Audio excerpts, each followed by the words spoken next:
Drug culture اور سودی کاروبار کے خلاف مسلم یونائٹڈ فیڈریشن کی جانب سے چلائی جانے والی مہم کا دوسرا جلسہ عام 1 اکتوبر بروز اتوار بعد نماز مغرب مسجد بلال کے روبرو بھولکپور مشیرآباد میں منعقد کیا جا رہا ہے۔ اس جلسے کی صدارت مولانا حکیم صوفی سید شاہ محمد خیر الدین قادری صدر مسلم یونائٹڈ فیڈریشن کریں گے۔ Doctor RS Praveen Kumar retired IPS Telangana صدر بہوجن سماج پارٹی مہمان خصوصی ہوں گے۔ اس جلسے کو دینی، ملی، سماجی، سیاسی جماعتوں کے نمائندے مخاطب کریں گے، جبکہ ابرار حسین آزاد جنرل سیکریٹری مسلم یونائٹڈ فیڈریشن کنوینر جلسے نے عوام سے بلا تفریق مذہب و ملت شرکت کی اپیل کی ہے۔ السلام علیکم رحمۃ اللہ وبرکاتہ۔ معزز ناظرین کرام، جیسا کہ آپ اس بات سے بخوبی واقف ہیں کہ ہمارے اسٹیٹ تلنگانہ میں ایک 3 ناسور ہمارے معاشرے میں سرایت کر جا رہے ہیں۔ ڈرگ کا استعمال ہے، سود خوری ہے، اور پھر معمولی سی بات پر قتل و غارت گری کا بازار گرم ہو رہا ہے۔ سماج کے لیے یہ ناسور اتنے خطرناک ہیں جس سے سماج جو ہے نا کھوکھلا ہو جاتا ہے۔ اب اس کے وجود میں آنے کے کئی وجوہات ہو سکتے ہیں، لیکن سب سے بڑی وجہ یہ ہے کہ آج مسلمانوں کا اسلام سے دور ہونے کا نتیجہ ہے۔ دینی تعلیم سے ناواقفیت بھی اس کی ایک اہم وجہ ہے، اور پھر ہمارے معاشرے میں قانون نافذ کرنے والے اداروں کا کہ یہاں پر بھی جو ہے نا ان کا نظر انداز کرنا بھی ہے۔ تو ان وجوہات کی روک تھام کے لیے مسلم یونائٹڈ فیڈریشن نے ایک مہم شروع کی ہے کہ وہ مرڈر اور ڈرگ کلچر اور سود خوری کے خلاف عوام میں بھی شعور بیدار کیا جائے، اور حکومت کو بھی ان ناسور پر جو ہے نا سختی سے روک لگانے کی جو ہے نا مانگ کی جائے۔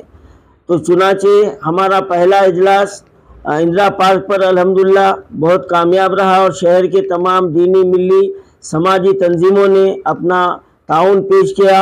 اور اس کام کو جو ہے نا منزل مقصود تک پہنچانے تک جاری رکھنے کا بھی جو ہے نا اعلان کیا گیا۔ تو الحمدللہ اسی کی دوسری کڑی یعنی کل 1 اکتوبر بروز اتوار بعد نماز مغرب مسجد بلال روبرو مسجد بلال بھولکپور مشیرآباد میں ایک عظیم الشان جلسہ عام رکھا گیا ہے، اور جس کا عنوان اصلاح معاشرہ و شعور بیداری ہے۔ اور انشاءاللہ تعالی اس جلسے میں بھی ہمارے شہر کے دینی، ملی، سماجی اور سیاسی تنظیموں کے قائدین انشاءاللہ تعالی اپنے اپنے خیالات کا اظہار کریں گے۔ تو جس میں قابل ذکر ہے، جس کے مہمان خصوصی ہے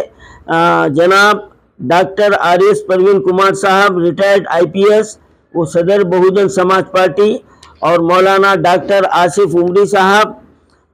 سیکریٹری سکندرآباد و حیدرآباد جمعیت اہل حدیث، برادر سراج الرحمان صاحب صدر پیس میسج فاؤنڈیشن، اور جناب علیم خان فلکی صاحب سوشیو ریفارمز، اور جناب شکیل احمد ایڈوکیٹ صاحب صدر انڈین یونین مسلم لیگ، اور جناب محمد عبدالعزیز صاحب صدر moment for piece and justice, اور مولانا شفیع مسعودی صاحب سیکریٹری مسلم یونائٹڈ فیڈریشن، اور اس کے علاوہ اور بھی دیگر اسکالرز اور علماء کرام اور مشائخ عظام اس جلسے کو مخاطب فرمائیں گے۔ اس جلسے کے کنوینر جناب ابرار حسین آزاد ہے، جو مسلم یونائٹڈ فیڈریشن کے جنرل سیکریٹری ہیں۔ آپ تمام سے پرخلوص یہ اپیل کی جاتی ہے کہ کل کے اس اجلاس میں زیادہ سے زیادہ تعداد میں آپ شرکت فرمائیں، اور ہمارے اسٹیٹ میں پھیلی ہوئی اس وبا کو ختم کرنے کے لیے کاندھے سے کاندھا لگا کر اس کا مقابلہ کریں۔ میں یہاں پر ایک بات کی وضاحت کرنا چاہتا ہوں کہ جہاں یہ برائیوں کا ذکر آتا ہے تو زیادہ طور پر لوگوں کی جو نا نظریں پرانے شہر پر اٹھتی ہیں، لیکن افسوس کا یہ مقام ہے کہ پرانے شہر کی طرف دیکھنے والے یہ بھول جاتے ہیں کہ وہ یہ ڈرگ کا اصل مرکز شہر کے 5 علاقے ہیں جو بڑے ہی باعزت سمجھے جاتے ہیں، اور الحمدللہ حال ہی میں جو شہر کے 5 علاقوں میں پولیس نے جو دھاوے کیے ہیں وہاں سے کروڑوں روپے کا جو نا ڈرگ برآمد ہوا ہے۔ تو یہاں یہ بات واضح ہو گئی ہے کہ معصوم نوجوانوں کو ورغلانے والے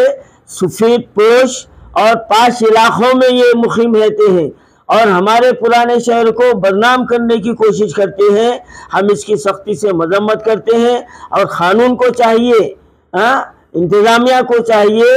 کہ یہ 5 علاقوں میں اور ان خاص طور پر جہاں پر جو دن میں اور راتوں میں جو پارٹی ہوتے ہیں، جہاں پر ناچ گانے ہوتے ہیں، وہاں پر ڈرگ کا بازار جو نا گرم ہوتا ہے، وہاں سے سپلائی کیا جاتا ہے۔ تو ایسے جو ہے نا کیا کہنا چاہیے، وہ پارٹی جو مقام پر ہوتی ہے اس کو روکنا چاہیے، بند کرنا چاہیے، اور سفید پوشوں کو بے نقاب کرنا چاہیے۔ یہی جو نا مسلم یونائٹڈ فیڈریشن کا مطالبہ ہے۔ میں تمام عوام الناس سے بلا تفریق مذہب و ملت، کیونکہ یہ کسی ایک فرقے کا، ایک طبقے کا، یہ ایک جو نا کمیونٹی کا معاملہ نہیں ہے، یہ تمام ہمارے شہری، تمام ہمارے بچے اس میں جو ہے نا برباد ہو رہے ہیں۔ تو بلا تفریق مذہب و ملت، ہندو، مسلم، سکھ، عیسائی زیادہ سے زیادہ اس جو ہے نا اجلاس میں شرکت فرمائے اور حکومت کو پیغام دے کہ اب ہم اس کے تعلق سے خاموش بیٹھنے والے نہیں ہیں۔ حکومت کو سختی سے ان جو ہے نا سفید پوشوں کو بے نقاب کرتے ہوئے 5 علاقوں کے ان اڈوں کو تباہ کرنے کا ہم جو ہے نا مطالبہ کرتے ہیں۔ ریاض اسلامک اسکول تعلیمی میدان میں ایک نیا انقلاب، اسلامک اور ماڈرن ایجوکیشن کی عظیم درسگاہ۔ 23 سالہ تجربے کے بعد طلبہ و طالبات کے لیے ریاض اسلامک اسکول پیش کرتا ہے حفظ قرآن، ناظرہ قرآن، قاعدے کے علاوہ نرسری تا 10ویں جماعت تک کی تعلیم کا بہترین نظم۔ بچوں کے لیے ہاسٹل کی سہولت، مستحق طلباء کے لیے خصوصی رعایت، طلباء و طالبات کے لیے علیحدہ کلاسز کے معقول نظم، خصوصی computer classes, hard where and soft where training, بچوں میں تحریری اور تقریری صلاحیتوں کو اجاگر کرنے کے لیے ہفتہ واری پروگرام، قابل اور مشفق اساتذہ کرام کی نگرانی میں بہترین تعلیم نظم۔ صبح 8 بجے تا شام 4:30 بجے داخلے جاری ہیں، اجلت کیجیے۔ Riyaz Islamic school, opposite lane, new SR petrol pump, Vattepally, Hyderabad.